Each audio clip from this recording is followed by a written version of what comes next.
Bueno, muchachos, vamos a darle gracias primeramente al Señor que dentro de todas nuestras circunstancias, dentro de todo lo que nos apremia, dentro de la familia, el trabajo, las cosas, estamos aquí reunidos para su gloria. Gracias, amado Padre, Señor, te damos porque venimos a presentarnos delante de ti con nuestras fallas, nuestras debilidades. Pero venimos, Señor, con la intención de adorarte, de honrarte, de amarte, Señor, más, de aprender más de ti, de conocerte más, de acercarnos a ti, Señor. Señor, porque es una necesidad, no es una obligación, no es un compromiso. Es la necesidad, Señor, que manifiesta nuestro espíritu, el anhelo, Señor, de amarte, de poder cada día acercarnos más a ti y cada día poder conformarnos más a la estatura perfecta de tu Hijo Jesucristo. Dios, Espíritu Santo, te pedimos en esta hora, Señor, que seas tú tomando el control, que seas tú ministrando, que seas tú, Señor, por medio de tu palabra, enseñándonos a cómo seguir adorando, buscando y aprendiendo del Padre, Señor. Como dice tu palabra, del Padre de las luces. Guíanos en esta hora, Señor, y bendícenos en el poderoso y precioso nombre de tu Hijo Jesús, Señor. Amén. Bien, muchachos, ya como se los dije hoy en el mensaje, hoy vamos a terminar. Entonces, Krishna, ¿cómo estás? Hoy vamos a terminar lo que es esta parte de todo lo que ha sido este caminar en lo que es el conocer, el aprender a cómo evangelizar a los no creyentes, en saber cómo enseñar la palabra de Dios, en saber cómo poder estructurar bien no solamente las ideas, sino el camino y la ruta a seguir para que una persona que no conoce a Cristo pueda entender cómo nosotros podemos llegar al Padre, quién es el camino que es Jesús, quién es la puerta que es Jesús y todo lo que nosotros necesitamos saber y comprender de una forma organizada de cómo predicarle y cuáles son los puntos de que nosotros debemos entender para que una persona que está muerta en sus pecados pueda, por medio de la obra del Espíritu Santo, nacer de nuevo, tener vida y comunión con el Señor. ¿Ok? Ahora bien, fíjense algo. Ya para comenzar, para entrar en tema, es importante que nosotros podamos entender y conocer, por supuesto, o mejor dicho, conocer y entender 7 puntos que son indispensables y fundamentales que la palabra nos enseña para cuando vayamos a ir a cualquier incrédulo, cualquier persona no creyente o una persona que adverse lo que es nuestra fe, nosotros por medio de la palabra podamos demostrar que esto no es simplemente un libro escrito por hombres a través de la historia, sino que este libro es un libro sobrenatural porque fue inspirado por el único y verdadero Dios por medio de los hombres, y eso por voluntad de Dios, porque ustedes muy bien saben que aún hasta los ángeles quisieran haber tenido el honor de ser quienes predicaran de Cristo, pero no. El Padre en su soberanía y en su voluntad, Él nos escogió a nosotros pecadores para que fuéramos quienes lleváramos la verdad de su palabra.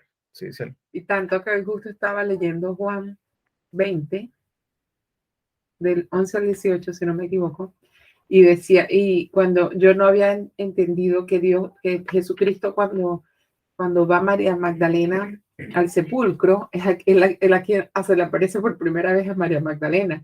Si podemos en su historia ver, le quitó 7 demonios, sacó 7 demonios de ella, o sea, una de las pecadoras que él salvó, ¿no? En vida. Y yo decía, Dios, ¿no? Ahora, o sea, Jesucristo se le pudo haber aparecido a los discípulos, al propio Nicodemo, ¿saben?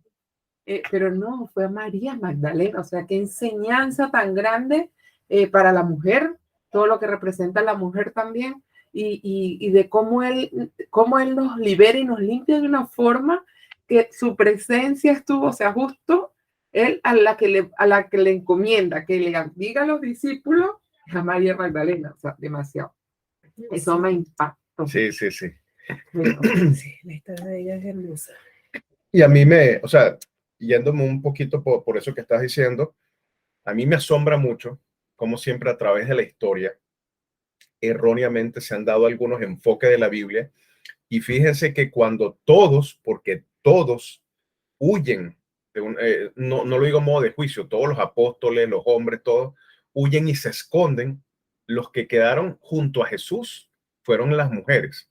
María, la hermana de Lázaro, María, su mamá, María, la Magdalena o María Magdalena, o sea, las mujeres son las que quedan con Jesús en el momento más oscuro y más difícil, el momento que los romanos lo están torturando, o sea, las mujeres fueron las que estuvieron allí.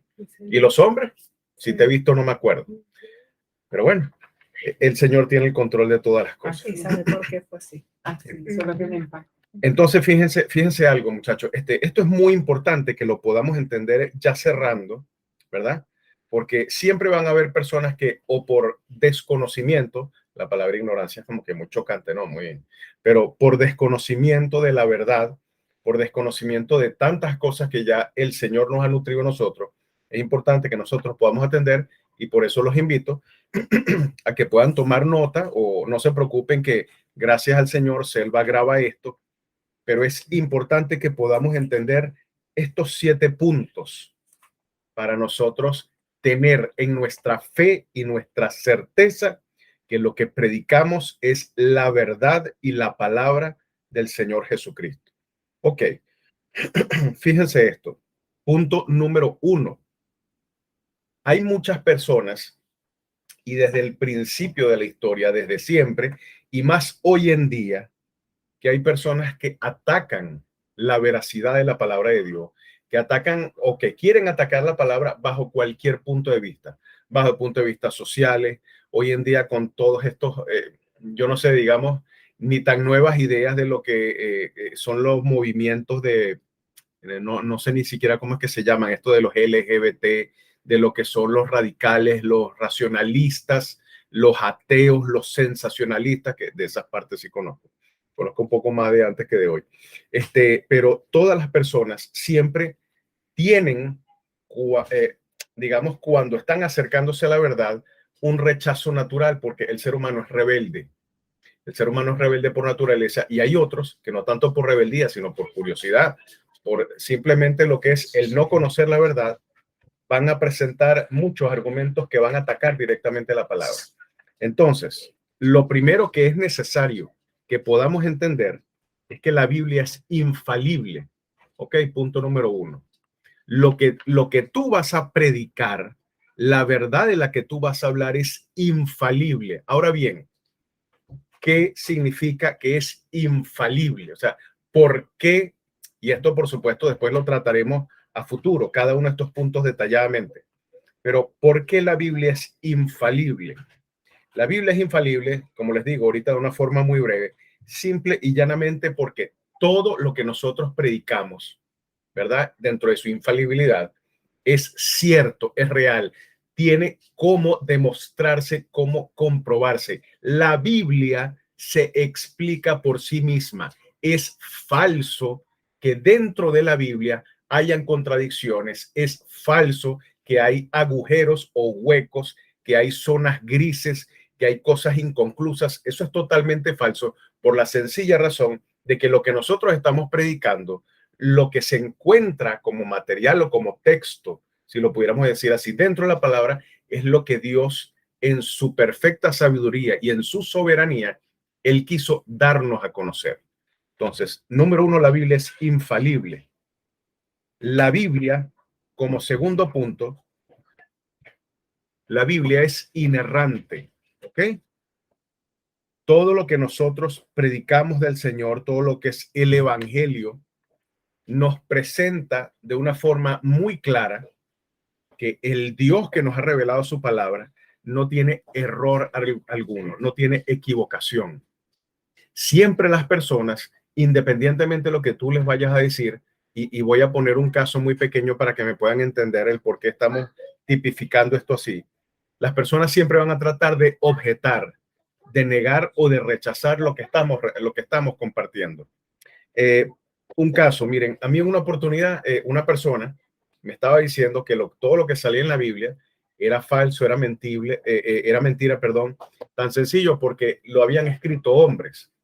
Y el ejemplo que me sacaron en ese momento fue, bueno, fíjate, en la Biblia dice que el hombre, que el varón, debe tener un corte de cabello, y fíjense esto, debe tener un corte de cabello acorde al sexo, algo corto. O sea, el cabello del hombre tiene que ser corto.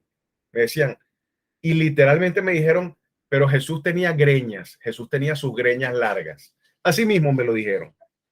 Y las personas lo que no saben y lo que no entienden es que Jesús tenía lo que era el voto de Nazareo.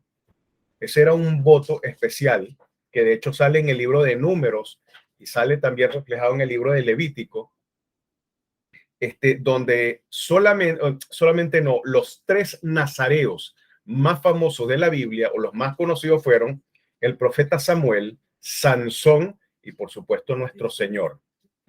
Entonces, ¿por qué les pongo este ejemplo? Porque tanto Satanás como el mundo, como la propia carne de las personas que escuchan, que no tienen la verdad de Cristo en sus corazones, siempre van a tratar de cualquier forma de desmentir o de poner en poco el valor precioso que tiene la palabra de Dios. Por eso que debemos entender que la Biblia es inerrante, la Biblia no tiene errores. ¿Ok? Punto número 3.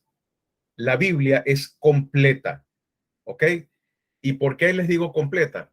Porque todo lo que está en el Evangelio, absolutamente toda información que está en los 4 evangelios es completa, es lo que Dios quiso exactamente revelar a cada uno de los 4 escritores. Incluso fíjense que hay personas, conozco personas cristianas y esta misma semana me pasó el caso, no lo quiero decir en forma negativa, pero me pasó el caso insólito de que 2 personas que dicen ser cristianas me comentaron que Juan o Marcos, no sé por qué se llamaba Juan Marcos, y Lucas, que eran apóstoles, tenían contradicción entre los 2 libros. Yo le expliqué, número 1, ni Lucas ni Marcos fueron apóstoles, número 1, y número 2, no hubo contradicción entre sus palabras. Y le expliqué el por qué, y bueno, afortunadamente, gracias a Dios, la persona pudo entender. Pero fíjense que personas que dicen ser cristianas cometen esos errores tan básicos en decir, bueno, pero es que el apóstol Lucas o el apóstol Marcos, ni siquiera ellos son apóstoles. ¿Y por qué es importante y por qué recalco esto? Amados, necesitamos entender que el estudio y la comprensión de la palabra tiene que ser lo prioritario, lo primordial en nuestra vida. Evidentemente hay algunos que están comenzando hace muy poco tiempo, que todavía tienen una vida por delante en poder aprender, pero hay personas que tienen años, que tienen décadas, supuestamente leyendo, pero no han entendido todavía por una razón fundamental. No tienen al Espíritu Santo con ellos al momento. El Espíritu Santo no los acompaña al momento de estudiar y de escudriñar las escrituras.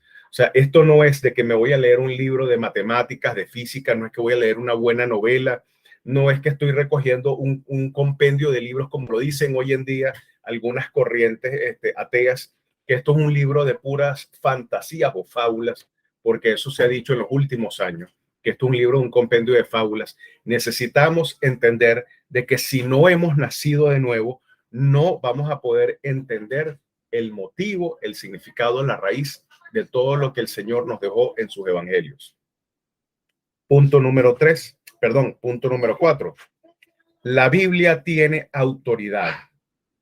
Cuando nosotros, amados, vayamos a predicar, no solamente los evangelios, cualquier parte de la palabra de Dios, nosotros debemos entender que estamos siendo portavoces, mensajeros de Dios, y que su palabra, por encima de cualquier otra idea, por encima de cualquier filosofía, por encima de cualquier argumento, la palabra de Dios es la única que tiene la plena autoridad y poder para que nosotros la obedezcamos. No podemos comparar la Biblia con los escritos de Sócrates, de Aristóteles, de Sófocles, de cualquier filósofo o pensador. Muchas personas hoy en día, incluso y de una forma en desconocimiento, quieren mezclar la psicología con la Biblia, y lo que no se han dado cuenta que los 3 padres o las 3 corrientes más influenciadoras dentro de la psicología, los tres negaban total y rotundamente la Biblia, que eran Freud, Rogers y Stevenson. Estos tres, uno es con el psicoanálisis, o sea, cada uno de ellos decían y proclamaban que ellos eran anticristianos totalmente y que entre ellos mismos se negaban o entre ellos mismos se refutaban sus teorías.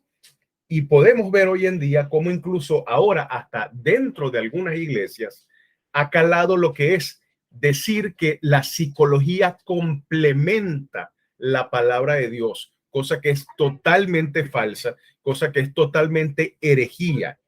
La Biblia es la máxima y absoluta autoridad por sobre cualquier corriente de pensamiento, por sobre cualquier estilo de vida o sobre cualquier estructura que la sociedad humana nos quiera establecer o imponer. No existe nada que pueda ni siquiera ser comparable a lo que Dios enseña. Y de hecho, uno de los libros que más recalca eso, aparte por supuesto de los evangelios, es por ejemplo el libro de Proverbios, o lo que fueron los escritos de Salomón, donde nosotros podemos ver que en la sabiduría de la palabra vamos a conseguir toda regla y toda norma para poder desarrollarnos en esta vida, tanto como padres, como lo que es la estructura de la familia, como lo que es nuestras relaciones interpersonales, como lo que es cualquier falla que podamos presentar como humanos. Todo lo podemos conseguir dentro de la autoridad de la palabra.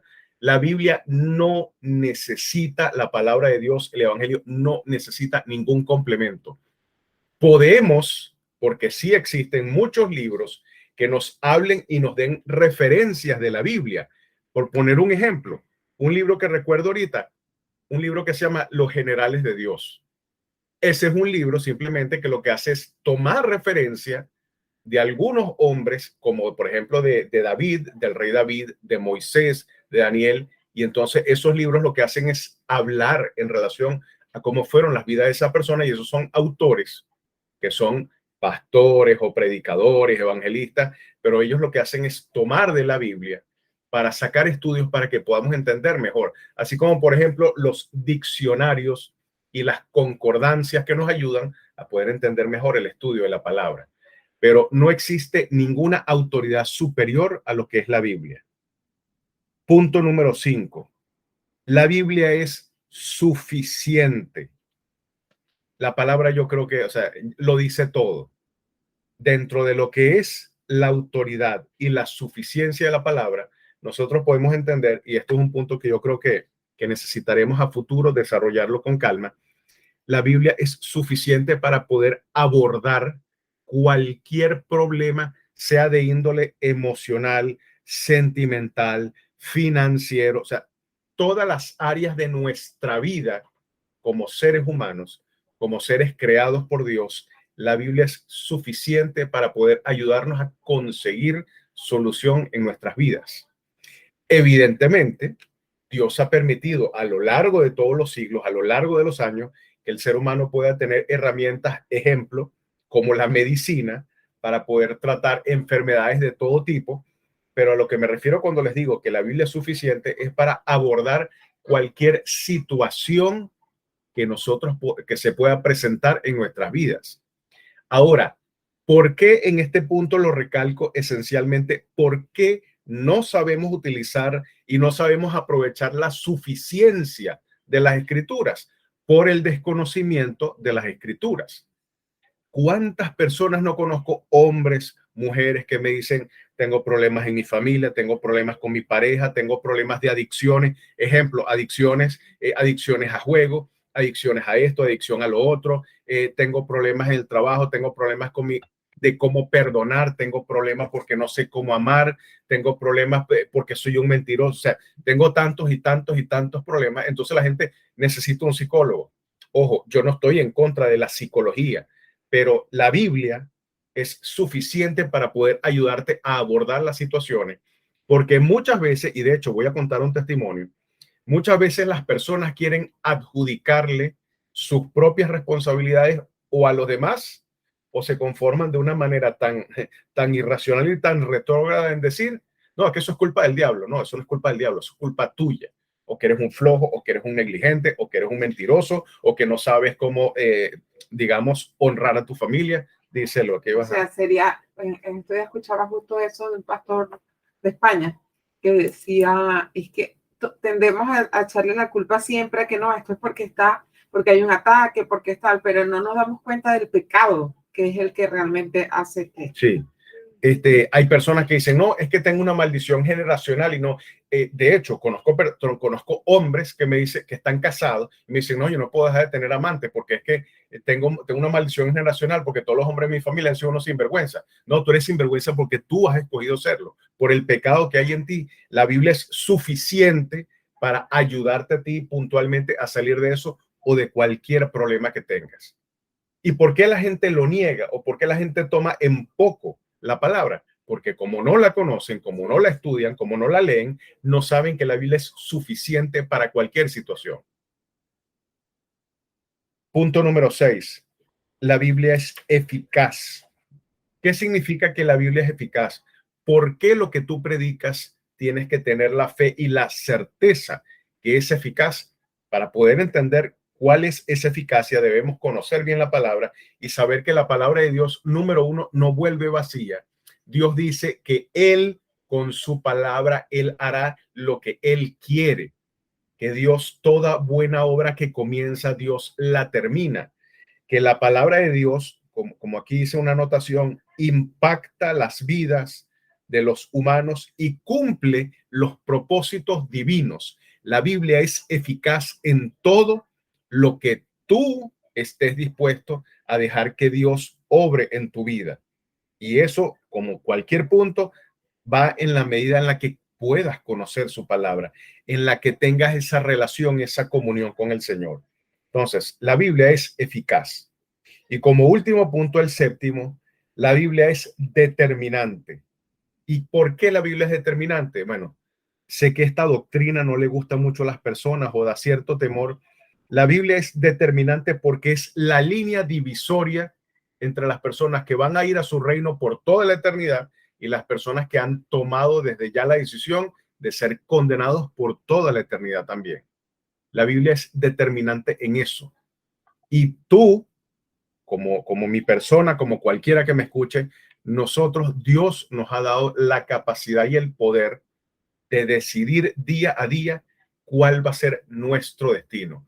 Si bien es cierto que Dios nos sacó de la muerte eterna, que Dios ahora nos dio verdadera libertad en Cristo, ahora nosotros, según lo que sea nuestra decisión día a día, estamos en lo que es la determinación de seguir y obedecer al Señor o simplemente mantenernos en rebeldía y ser condenados por nuestra propia decisión.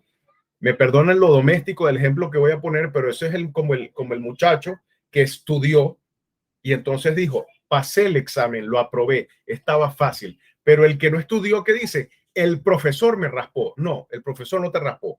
Tú decidiste reprobar. Tú decidiste raspar el examen porque no estudiaste. Entonces, no es Dios el que te envía la condenación, eres tú el que se envía la condenación. Ok, ya después de haber, de una forma muy sucinta, haber hablado estos 7 puntos, ¿qué tiene que ver todo esto? ¿Cómo engrana esto en lo que nosotros hemos tocado? Fíjense bien. Lo primero es que estos 7 puntos nos van a ayudar a nosotros como base a poder valorar y entender lo que Dios ha querido establecer en su palabra.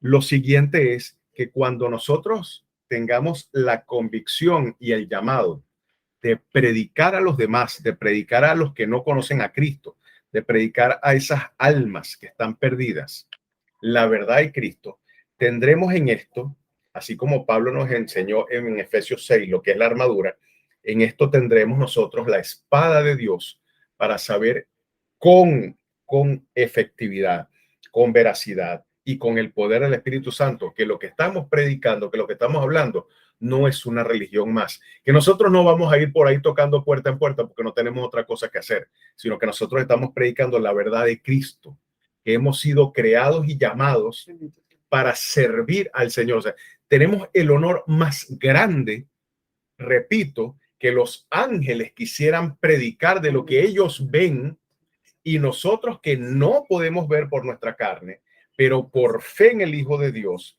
el Señor nos ha honrado y nos ha llamado a nosotros, como dice Pablo, a que seamos soldados de Cristo para luchar o para pelear la buena batalla de la fe.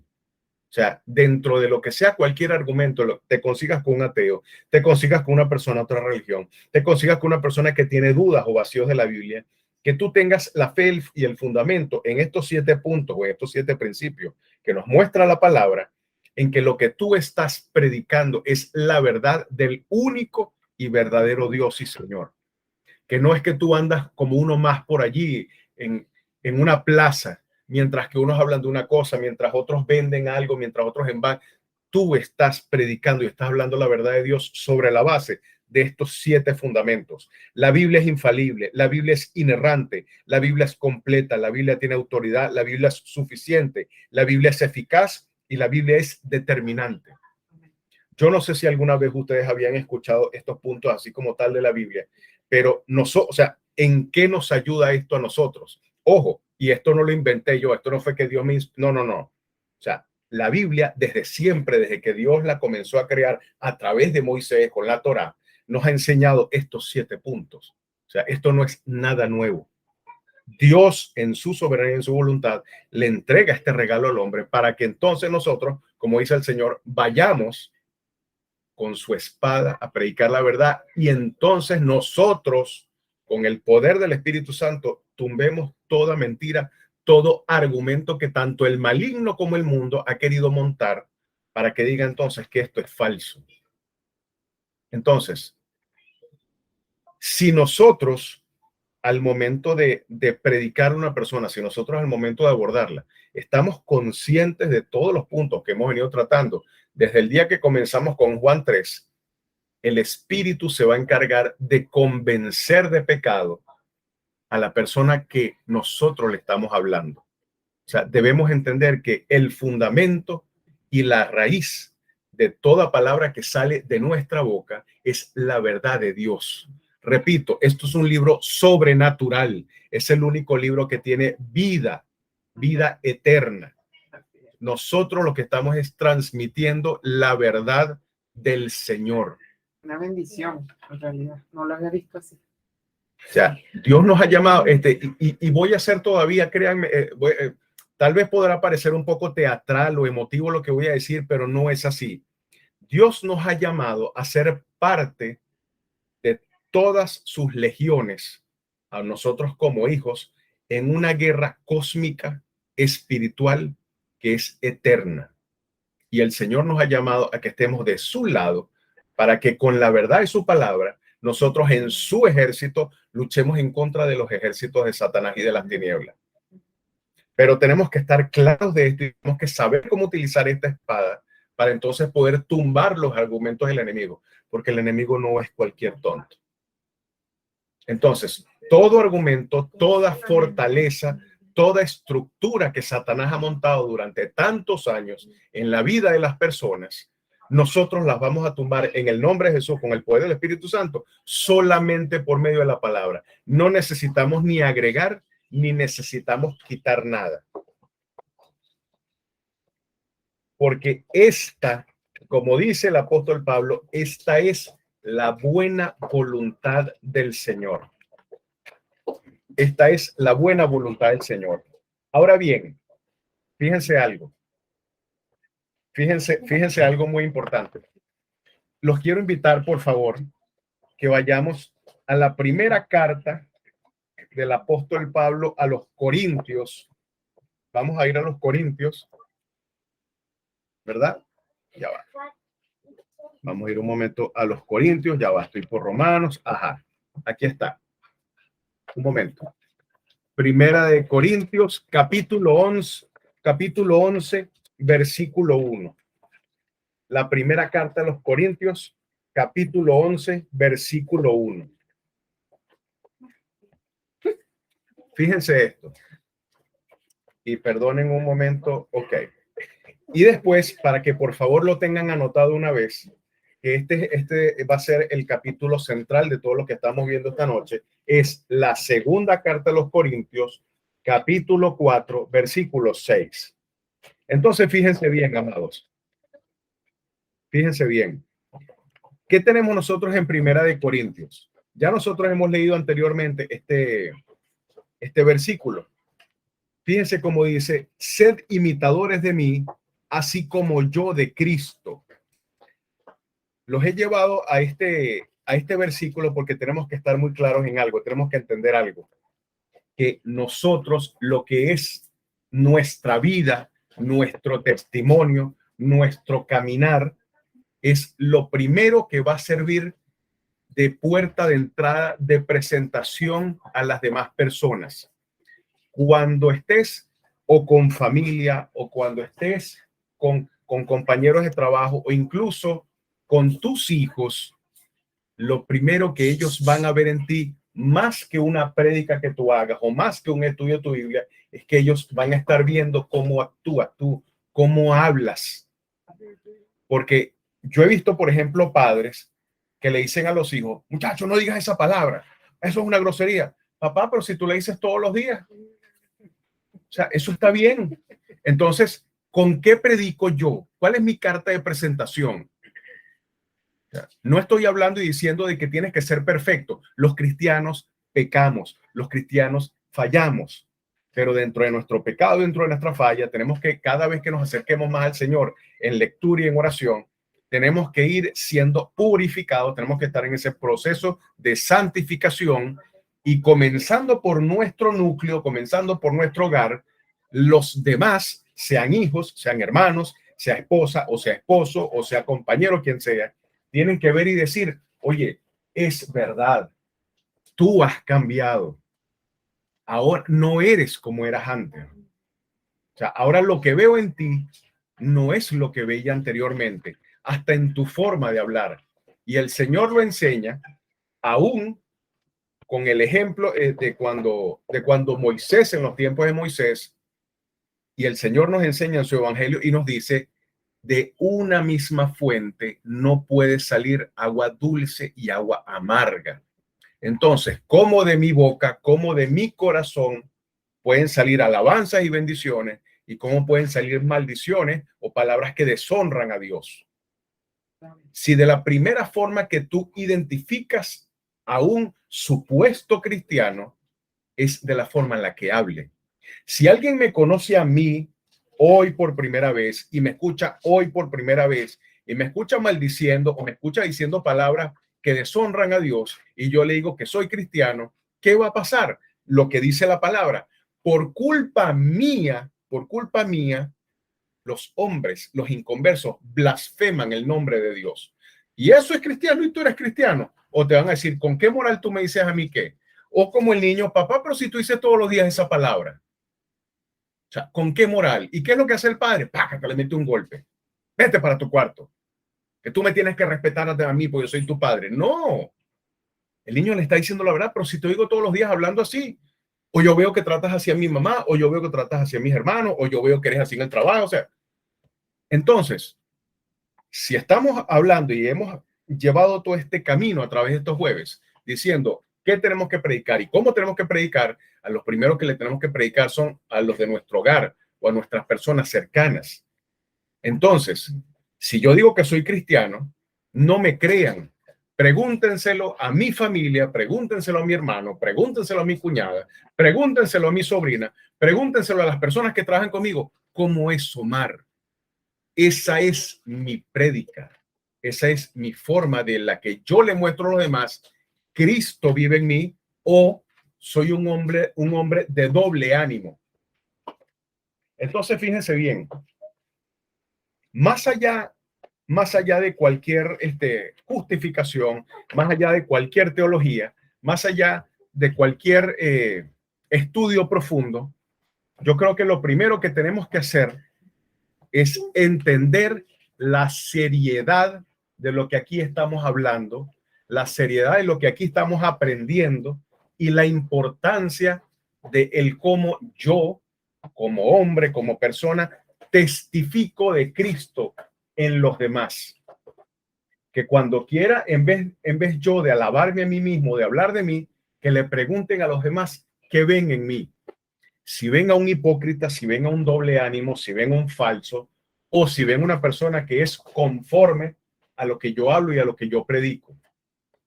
Entonces, de mi corazón puede salir agua dulce y agua amarga al mismo tiempo. Tengo un problema entonces. Soy un hombre de doble ánimo si soy así. Entonces, fíjense algo. Ya para ir cerrando por hoy la idea,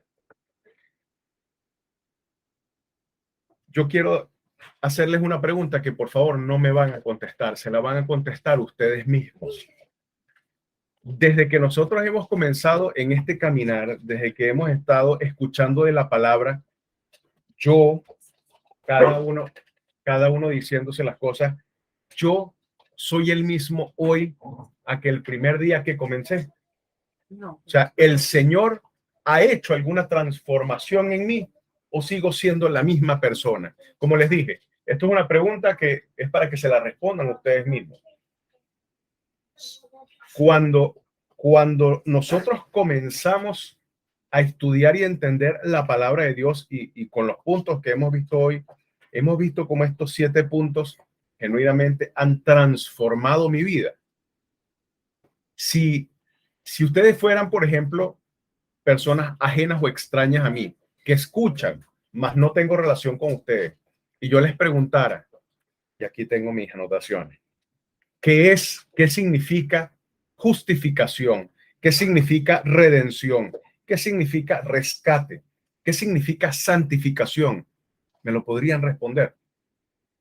Esto es solo, como les digo, a modo de ejemplo. ¿Y por qué les digo esto?